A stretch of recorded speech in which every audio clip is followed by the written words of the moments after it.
Sassies, for this video, ipapakita ko sa inyo kung saan ako nagstay dito sa Japan. Now, I'm currently in Tokyo and I'm staying here sa Roppongi. Yun, Roppongi is a place in Japan if you guys didn't know kasi hindi siya masyado kilala. More on, ano kasi tong place na to eh? More on restaurants, bars. Hindi siya yung main place in Tokyo. Pero okay lang din yan kasi malapit naman to sa train station. Like literally 5 minutes away lang siya. Pero mamaya ipapakita ko yun sa inyo. Bibigyan ko kayo ng walkthrough. Right now, nandito tayo sa Executive Twin Room. Dito kami nagsistay. And ang kagandahan dito is meron siyang view ng Sky Tower. Sobrang ganda nito. By the way, this hotel is called Kandeyo Hotels in Roppongi. Ang dami kasing branches ng Kandeyo Hotels. So, isearch nyo na lang sa Klook. Ito siya. Pag mag-scroll kayo ng Kandeyo Hotels, ang daming branches niyan. So, this one specifically is in Roppongi. If you guys wanna stay here at nagandahan nyo, you can book this in Klook and use my code KLOOKJUSTINE for an additional 5% off. Dito muna ako mag-start sa entrance area. So, syempre, you have the door, yung lagayan ng card key. You have open cabinet concept sila. So,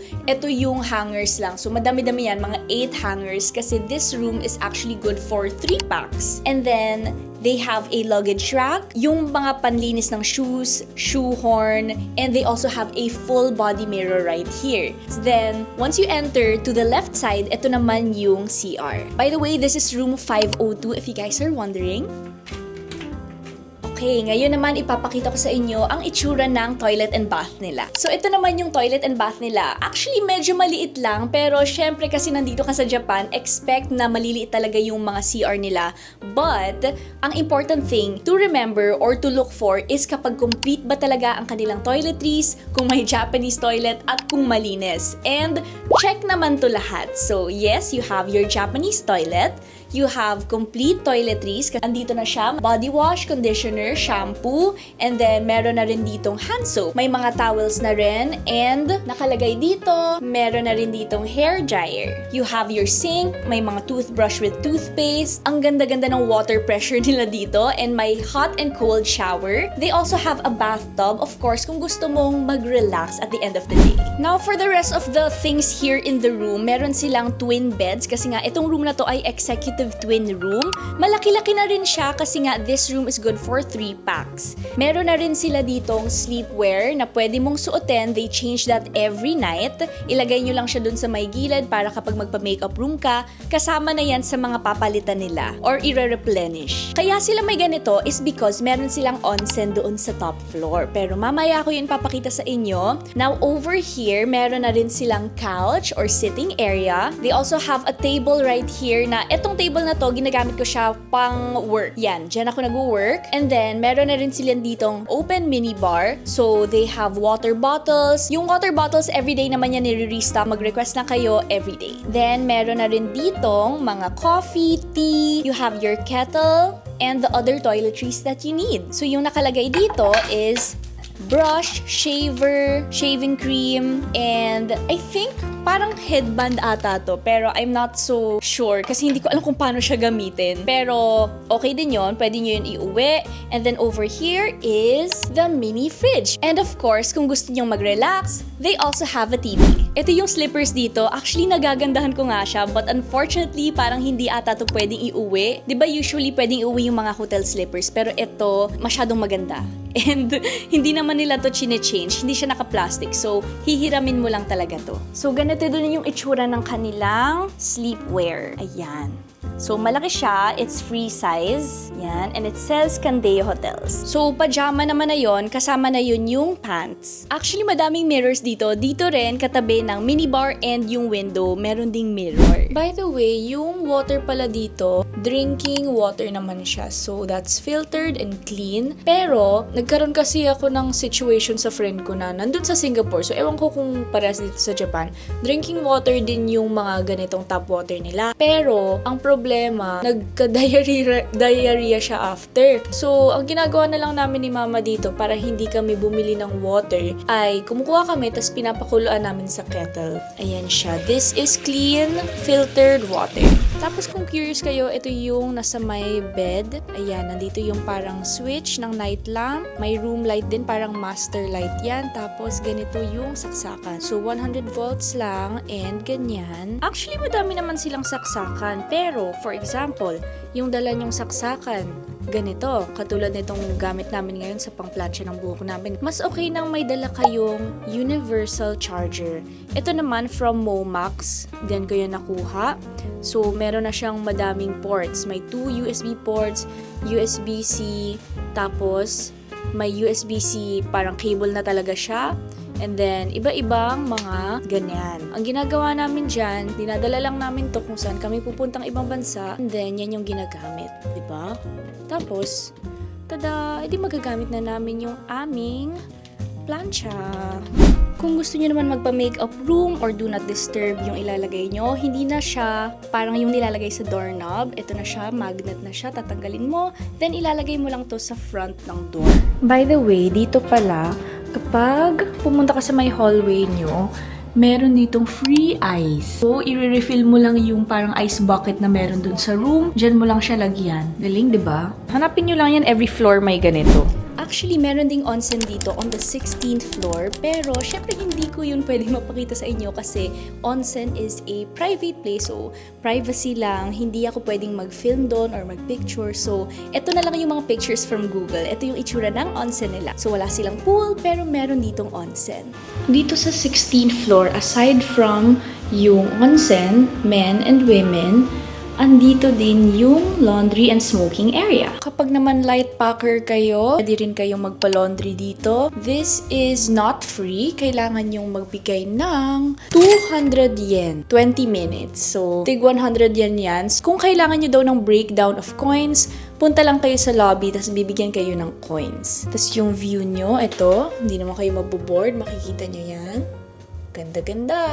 Ito pala, yung sa taas, yung dryer. Tapos sa baba, ito na yung mga washing machines. And then, right beside lang nung laundry, as in, literally, ito yung laundryhan. Tapos kapag naiinip ka or ano ka talaga sa yosi or whatever, yan, may smoking area din sila right there.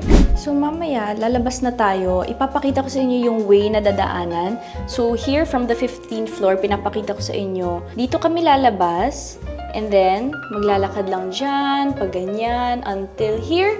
And then, magle-left kasi nandoon yung Roppongi Station. Also, from here din, I know makikita mo yung Sky Tower. Ayan siya. Hello! So, pag enter mo dito, ito yung itsura ng lobby nila. Diba, napakaganda. Looks very nice. May chandelier. So, this is actually a 4-star hotel. Hello! So, dito, pwede nyo munang iwan yung mga luggage nyo dito.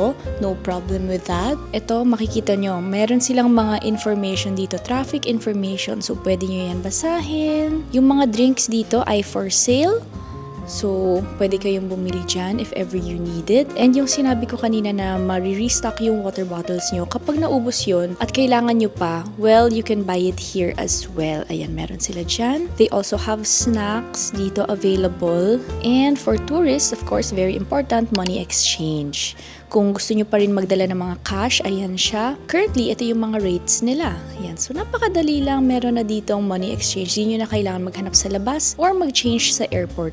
So, over here naman, makita nyo dyan yung toilet area. Then, waiting area is right here. And kapag nag-avail ka ng breakfast nila, dito yon. Ito ang kanilang restaurant or kung saan ka magbe-breakfast. Tatry natin yan bukas. So, they also have a microwave here na pwede nyo hiramin. Kunyari, bumili kayo sa my Family Mart or something, pwede nyo initin dyan. Okay, so that is the lobby. So, ito na actually yung hotel right behind me. At ipapakita ko sa inyo yung 2 ways kung saan kayo pwedeng mag-enter. Okay, let's go.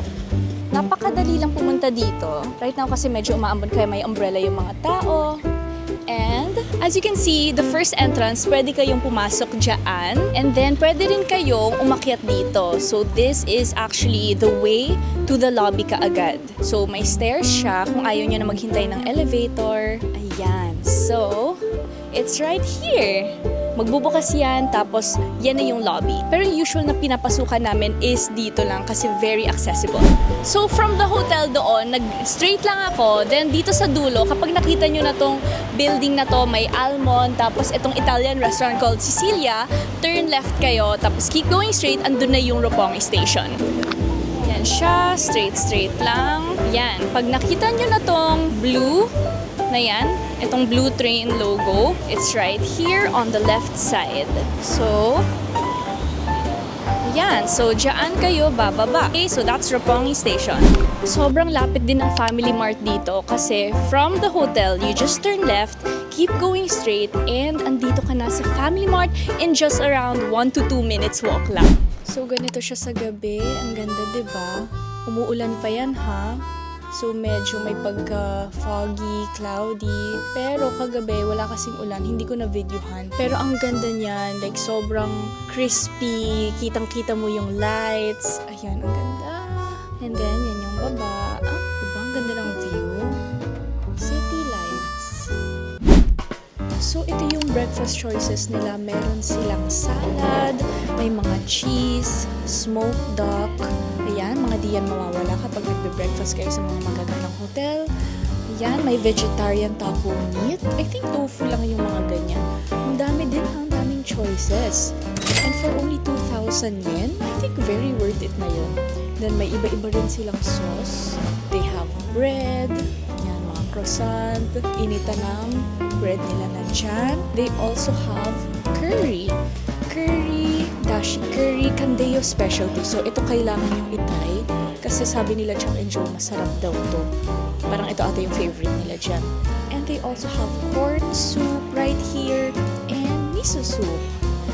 Yeah, may mga toppings pang lagay ng miso soup mo, of course. You have your rice, and then drinks area, you have juice, milk, coffee, tea. Yan. And then, they also have, for dessert naman, may cheesecake, bread pudding, rice dumpling and sweet soy glaze, and they also have cereal. Yan. So, dito, ikaw kukuha ng mga utensils mo, and then this is the whole place. Yan. Maliit lang, pero madaming choices yung pagkain, which is great. Love it. Breakfast, ito yung details. 7 to 10:30 a.m. 2,000 yen. I think ito yung kids. 1,500 yen. Hindi ko mabasa. Pero, ayan siya.